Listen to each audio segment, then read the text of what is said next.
Hey friends, Mark Holmes here, and as always I want to thank you guys for watching, commenting, and subscribing to the Jobu Sports Report. Because without you guys, well, this just doesn't work.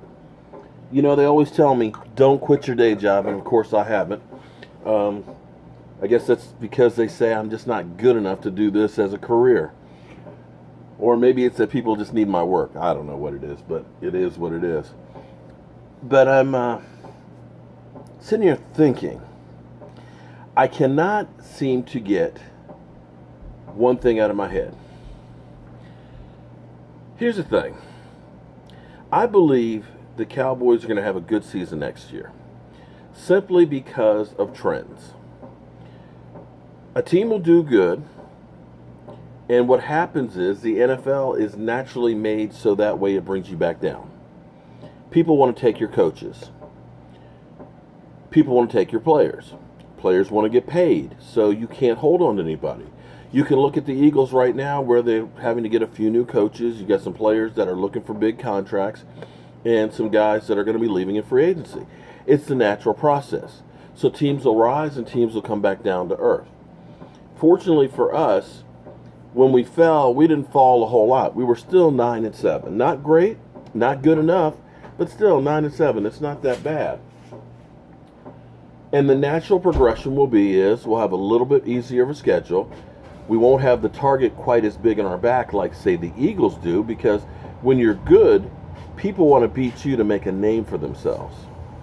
And there's Michael Anthony Fitness right there behind me here at our day job. But what you have to be if you're the Dallas Cowboys, this week is the most important week, I think, of the season. This is when you decide who are the important players that we need to keep. Who are the guys that we need to sign? Who do we need to let go?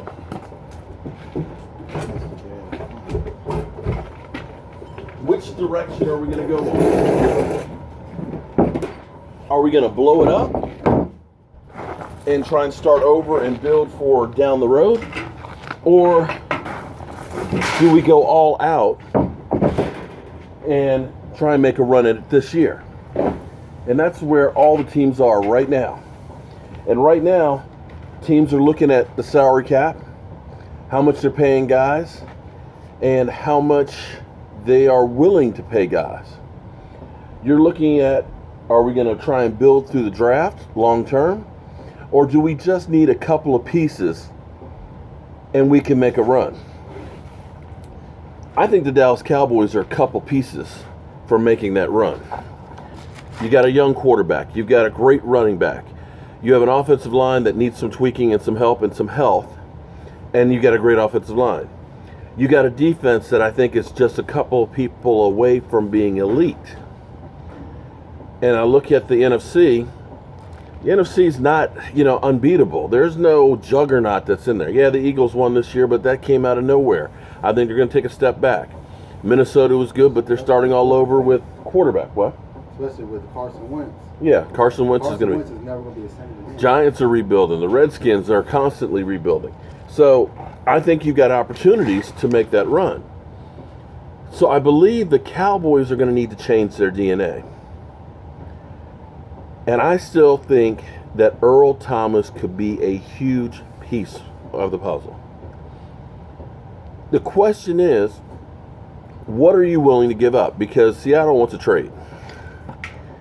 I believe, okay, I'll tell you what. Michael, would you trade Chaz Green for Earl Thomas? Oh, you give him No. Just let's answer that question.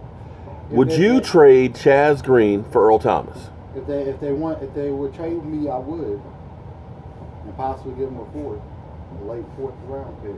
Okay, because Late fourth. no. Hold on. Let me say again. Would you straight up trade Chaz Green for Earl Thomas? I'll trade Chaz Green for anybody. Okay. For anybody. Because here's the thing. But he might not be the right What fit. I believe you can get Earl Thomas for is a third-round draft pick. Maybe a fourth. Chaz Green was a third-round draft pick. But maybe Chaz Green is not in the right system. Okay, Collins. He was a third-round draft pick. Tyrone Crawford? Would you trade Tyrone Crawford for Earl Thomas? Tyrone Crawford, third-round draft pick. So the question is, with us having 10 picks, is a third-round draft pick worth giving up? Because those are guys that we've drafted with the third-round picks over the last couple of years. Lewis, of course, last year, which was definitely a good one, and DeMarco Murray before that. And 2 years we didn't have a third-round draft pick, so we drafted nobody.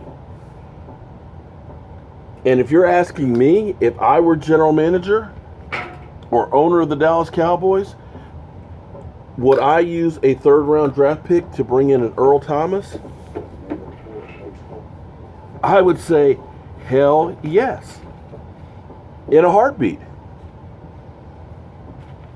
But I'm not the owner or the GM of the Dallas Cowboys. But me personally, I think it would be worth it to do that. Where's that other 45? Plumbing. No, that's the truck. Forgive me, I got to get another 45. Oh, they're right there. Unless that's not the right one. No, those are the smaller ones. I could have sworn I had 4 of them. I only used, damn. You know, you're old and senile. The fitting I'm looking for, the phone's leaning against. But that's what you've got to look at now, is making those kinds of decisions by next Monday. Because you're going to need to have cap room to sign some of these guys if you're really serious about making some changes to try and make your team better, or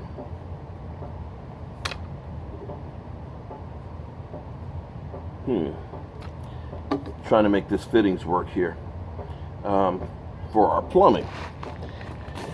But you have to make those kinds of decisions now for your team. Am I better off pursuing a free agent, or am I better off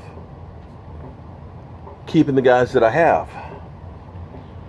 And personally, I think you need to look at upgrading. I think you need to think about trying to go all in and making a run. And that's where I believe that you make a move for Earl Thomas. And I also believe you make a move if the Jets don't re-sign him for Demario Davis.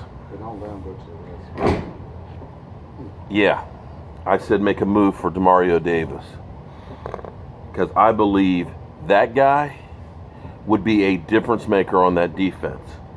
You get Earl Thomas, you get Demario Davis, then all of a sudden when you go to the draft, where, Michael, we're going to the draft. When we go to the draft, now you've got a draft that's wide open. And there's going to be some great players that you're not expecting to fall. Be it Vita Vea or be it Calvin Ridley.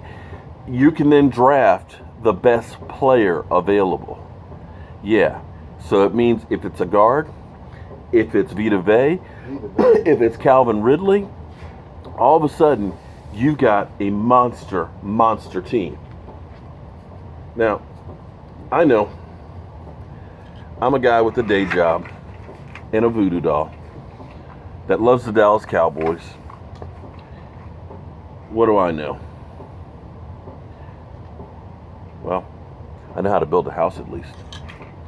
So as always, friends, I want to thank you guys for watching, commenting, subscribing, and being part of my life.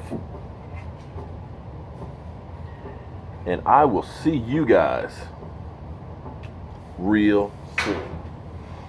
I need a cup. Can you get me a 2-inch coupling over there, Mike? That's going to work perfect. I hope you guys are having a great day. I'll see you soon.